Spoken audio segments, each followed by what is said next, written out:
So the point of this video is to help you to understand this question and the best ways to approach it. So the first thing you've got to do is analyze the question, make sure you fully understand the question.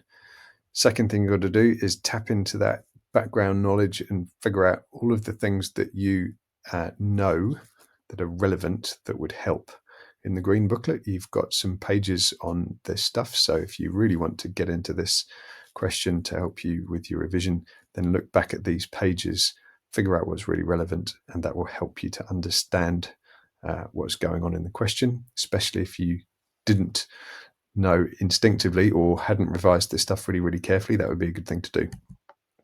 So we're looking at the question, and remember, we are looking to try to identify what kind of question it is, first of all, and then how it's put together, secondly. So what kind of question is it?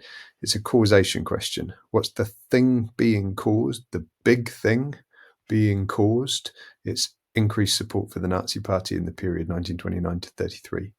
How's it constructed? Well, they've said there's this big thing that happened, increased support for the Nazi Party in this period.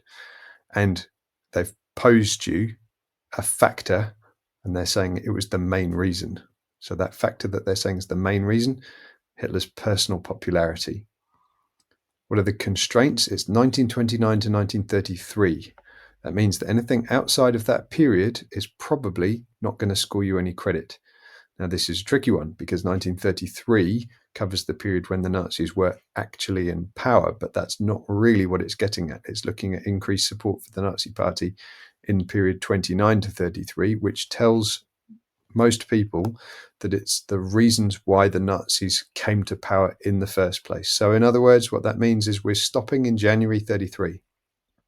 So the enabling laws, the Reichstag fire, the consolidation of power, you might be lucky and get some credit for it, but it's not really what Cambridge are getting at with their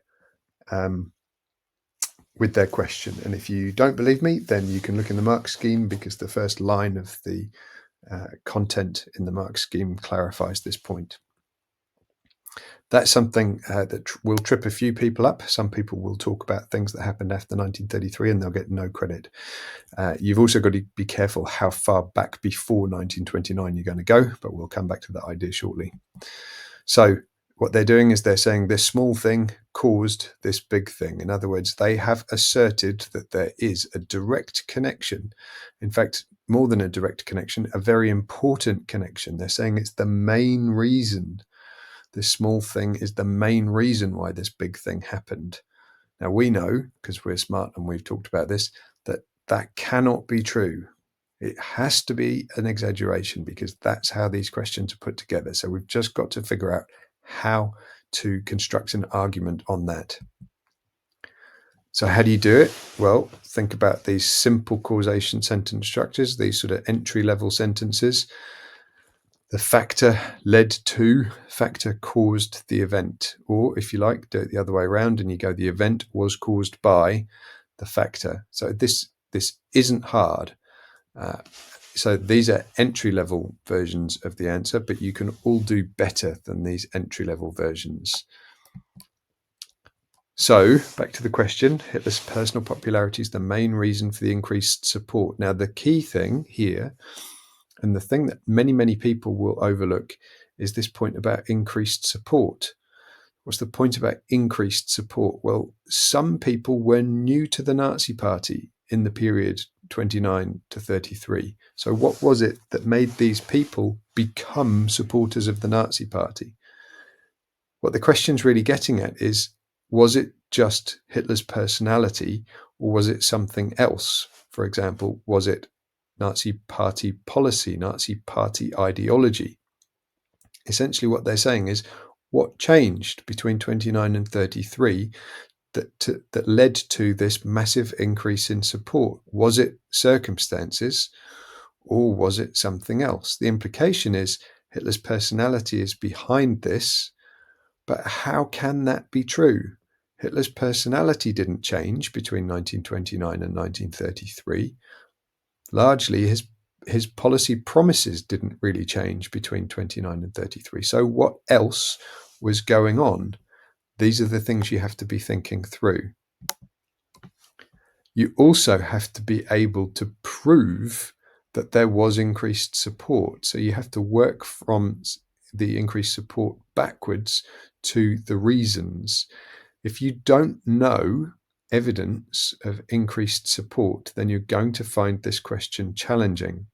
So have a look at these statistics. How many of these statistics would you be able to use in this essay? I suspect that for most candidates around the world, possibly the only statistic they might know is that Reichstag election results statistic. But I know from marking lots of essays that some people don't even know that one. So you can set yourself apart by knowing the detail about the increased support and then working back towards the reasons. So what are the reasons? Well, they had more cross-sectional support. They had more support across a wider range of geographical regions. They had more support from different groups of people, and they were better able to target young voters than other parties. There's a whole load of stuff in the booklet about about the reasons why the Nazis were popular and who supported the Nazis. So I'd encourage you to look back at that. Think about who was a member of the Nazi Party and why they were members of the Nazi Party, and that will help you as well. So just to get us into it, here's my argument. Hitler's personality was definitely important, but it's wrong to suggest that it's the main reason. His personality and his message didn't really change, so it has to be something else that explains the change in Nazi Party support levels. The key thing, the thing that everybody has to spot, is that 1929 to 1933 is the period of the Great Depression. So you have to talk about that, and you have to explain not just that the Depression happened, not just that the Depression was really, really bad, but that the Depression caused a change in support for the Nazi Party. Now, you also need to talk about how the Weimar Republic's politicians failed to deal with the problems caused by the Great Depression. Some people are going to frame that by saying that it was the Weimar Republic's constitution or the Weimar Republic's structure or Weimar politics that's to blame. But the Weimar Constitution had been like that since 1919. So if the Weimar Constitution is responsible for the change in support for the Nazis, then why was it that the Nazis didn't get 43% of the vote in 1920, in 1923, in 1928? Something else has to be the critical factor. Lots of people will talk about propaganda, but again, the propaganda had been similar for a long time. So it's got to be something else that's the critical factor. Fear of communism. The communist revolution happened in the USSR in 1917. So it's been around even longer. Communism's been around even longer than the Weimar Constitution. If it was communism that was the critical factor, then the Nazis would have been popular from the beginning, but they weren't. So it has to be something else. Now, think about how you put all these things together to construct your argument, and you'll be headed towards the top end of the mark scheme. So you've got to talk about Hitler's personality. You've got to acknowledge the role that it did play. The problem, I think, with this paragraph is that it's hard to find really good, detailed, specific evidence. So you've just got to make some assertions and use the evidence that you have got. But then remember, you're talking about this small thing causing the big thing. So you have to be sure that you are doing more than just saying Hitler was a great speaker. You've got to say Hitler was a great speaker, and that helped to improve support for the Nazi Party because. Likewise, with the Great Depression, you've got to be doing more than just saying that the Great Depression was really bad. If you look at the evidence on the left, that evidence is all important, and it's evidence that lots of people would quote in their essays, and it's great to see. But think about what that evidence proves. That evidence proves that the Great Depression was really bad. It doesn't prove that it led to support for the Nazi Party.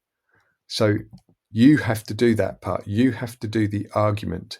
Think about the Weimar system points. Those points on the left prove that the Weimar system was a bit unsteady, but they don't prove but that unsteadiness led to increased support for the Nazi Party. So you have to be making those links.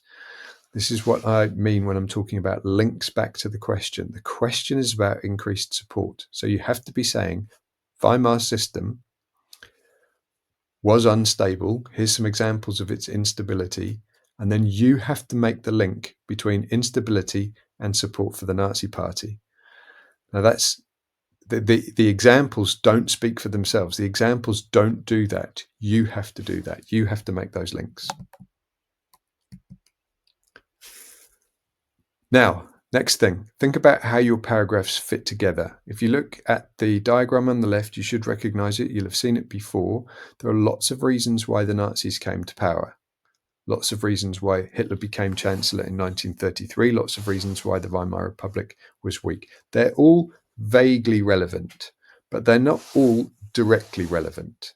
You've only got 5 paragraphs. You've only got time to cover 5 paragraphs. So you've got to choose the stuff that's most directly relevant, either to Hitler's personality or to increase support for the Nazi Party or to the period 1929 to 1933. Now, there's a list of bullet points there of all of the things that might make it into your top 5.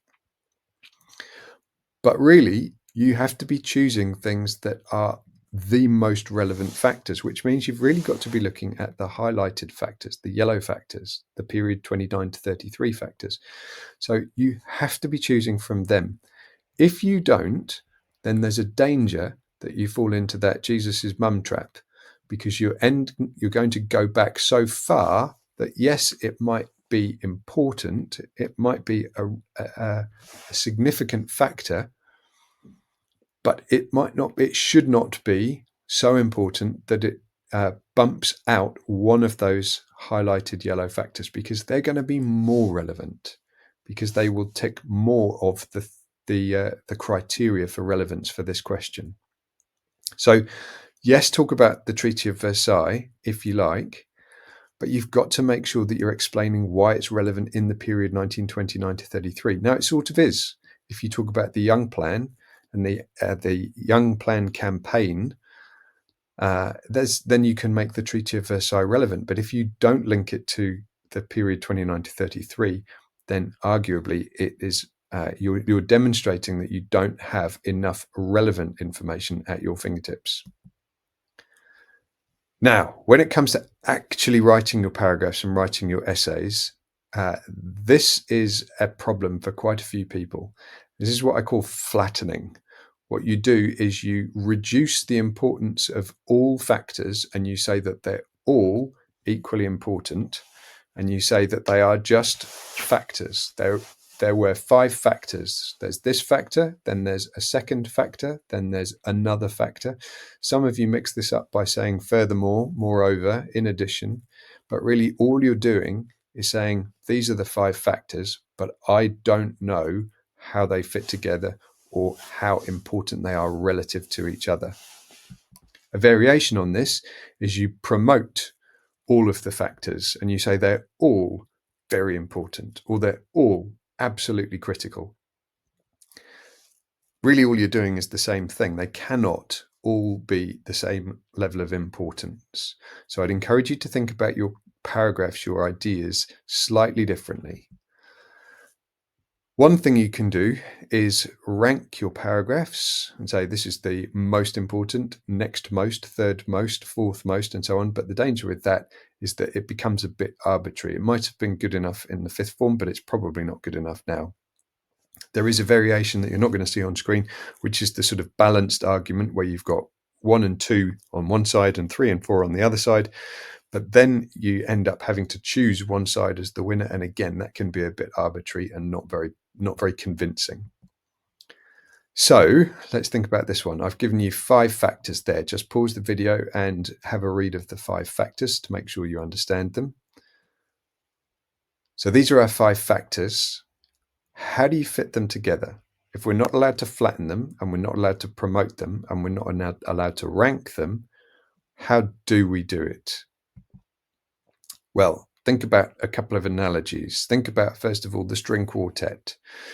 Okay, I know we've got five paragraphs, so maybe it should be a string quintet. But the point is, each instrument does a slightly different job in a string quartet. In order to create that beautiful sound with the harmonies, they're all playing a slightly different version of the music. Think about the ultimate five-a-side football team. Even if you could pick 5 Maradonas or 5 Ronaldos, it probably wouldn't be the best overall team.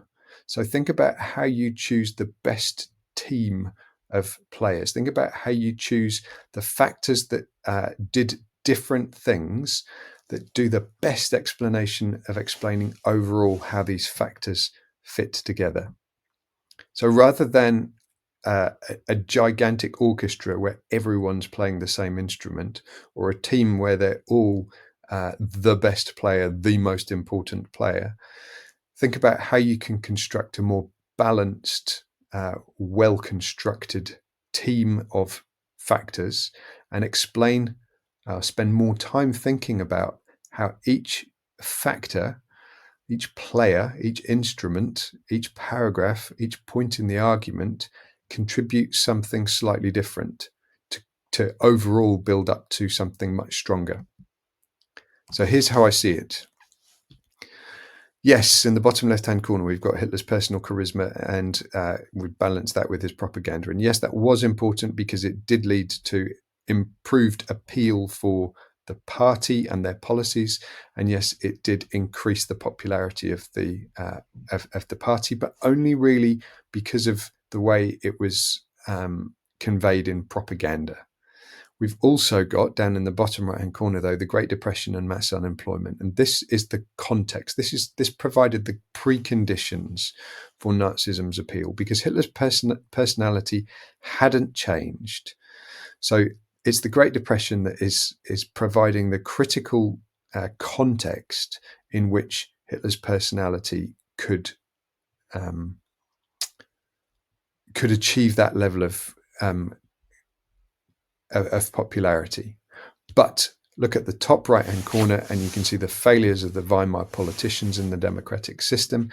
It's the Great Depression and mass unemployment that really revealed the fundamental problems in the Weimar system. The Weimar system had been unpopular with many, but it hadn't been failing like it failed in 1929, 1932 until that point. The failures of the politicians created a vacuum, discredited moderate politics in such a way that someone like Hitler all of a sudden became credible in a way he had not been credible before. So you can point either to the Great Depression or the failures of the Weimar politicians to deal with the Depression. But those, I think, are the critical factors, the most important factors. So this isn't flattening, this isn't promoting, this isn't ranking. What it's doing is showing how these factors are connected together and how they all did something slightly different. They all played a role, they all contributed, but they all contributed something unique.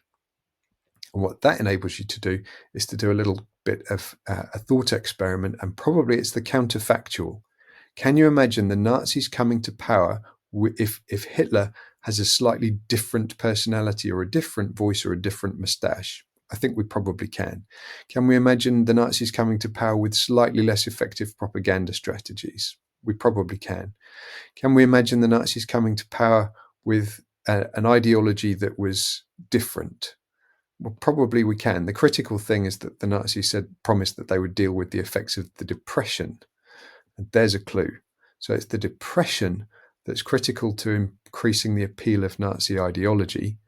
Now, that wouldn't have worked, that wouldn't have had its effect if the Weimar politicians had been doing a better job of addressing the problems of the Depression in the first place. It doesn't matter what shape Hitler's moustache was or how well he spoke at rallies. If the Weimar Republic had been handling the Depression much better, no one would have taken any notice of Hitler.